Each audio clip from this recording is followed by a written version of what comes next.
The chapter opens with David's conquest of the Philistines and the Moabites, two long-standing rivals of Israel.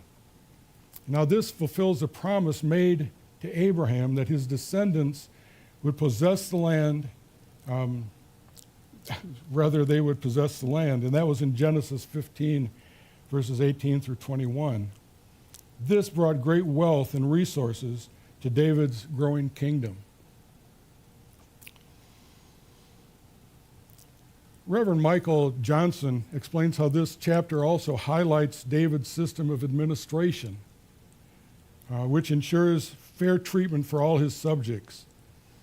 Now, this reflects the biblical principle that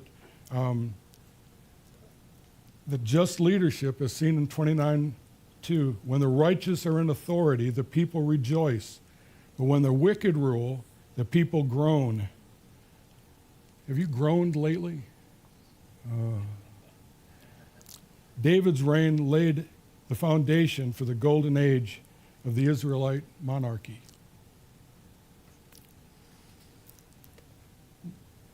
Let's break it down. We'll look at verses 1 and 2. Let's read again. After this, it came to pass that David attacked the Philistines, subdued them, and took Gath and its towns from the hands of the Philistines. Then he defeated Moab, and the Moabites became David's servants and brought tribute. So David defeated the Philistines. He took control of Gath and its villages, and he defeated the Moabites, and they became subject to him and brought him tribute. Now this is significant because the Philistines were a long-standing enemy of the Israelites. They were a powerful enemy. They were a constant threat. And King David's victory symbolizes the triumph of God's chosen people over their enemies. This also fulfills the promise made to David by God to establish and secure his kingdom. I think these verses are good reminders of God's faithfulness to his chosen people, the importance of obedience to God's commands, and the triumph of good over evil. David's victories over the Philistines and the Moabites reminds us that with God on our side, we can overcome any challenge, any adversity that we face. With God before us, who can be against us? It shows the importance of trusting in God's providence and seeking his guidance in all aspects of our lives, not some of them, but all aspects of our lives, just as David did in his reign as king. Now, those of you this morning, do you ever seek God's guidance as you begin your day? How helpful is that? Could you hand me my water, Karen, please? For some reason, I've made myself nervous, and that's never cool. Thank you very much. Whew.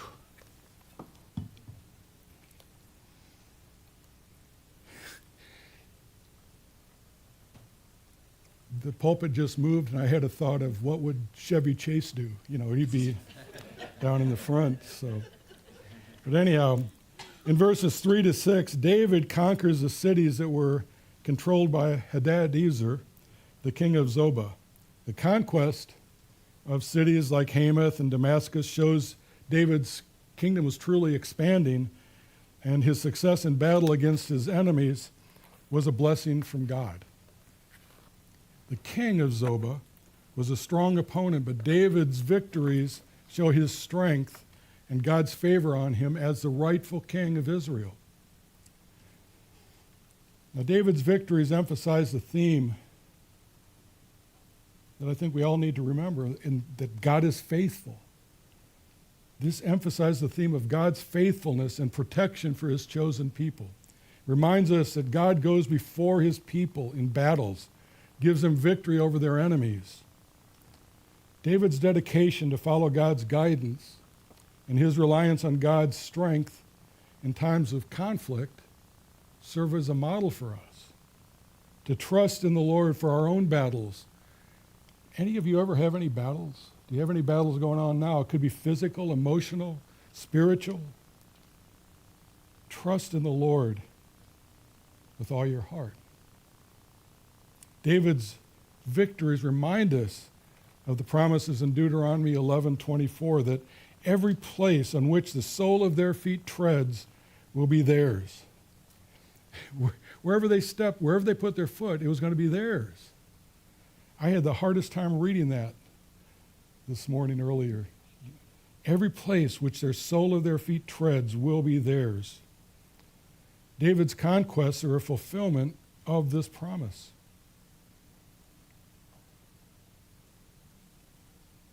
It reflects the faithfulness of God. It reflects his covenant to Israel.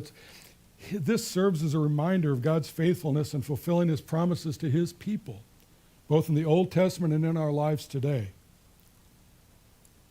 Remembering David's conquests in 1 Chronicles teaches us that the importance of trusting God's guidance and strength in the midst of our own struggles and battles. It reminds us of God's faithfulness in fulfilling his promises.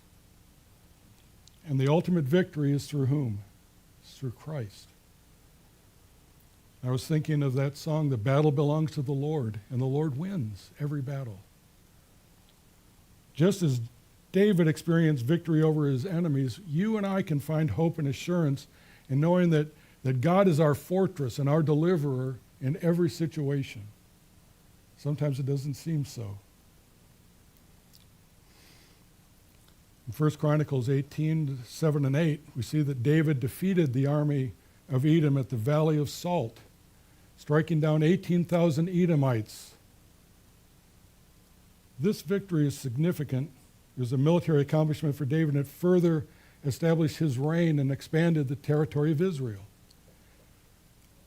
Edom was a long-standing foe or adversary of Israel, and it stemmed all the way back from a family feud. You may remember the family feud in Genesis, where the descendants of Esau, Jacob's twin brother, and their relationship with the Israelites are just full of conflict.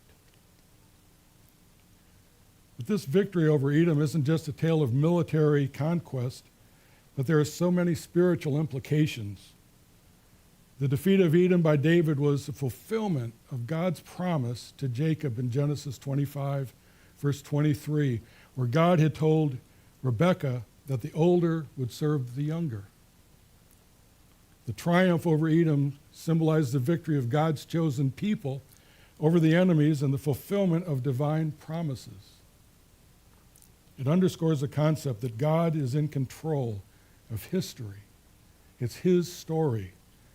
God is in control, and his plans will prevail even when there's struggle, even when there's conflict, even when there's doubt.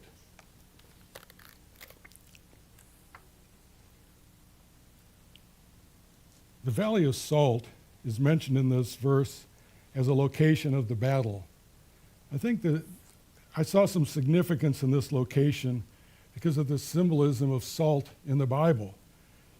You are the salt of the earth. We are preserving the moral fabric of society.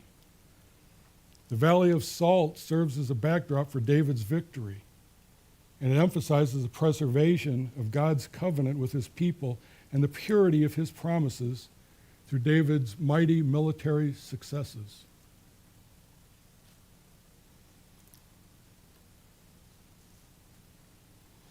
Now, the defeat of Edom in the Valley of Salt becomes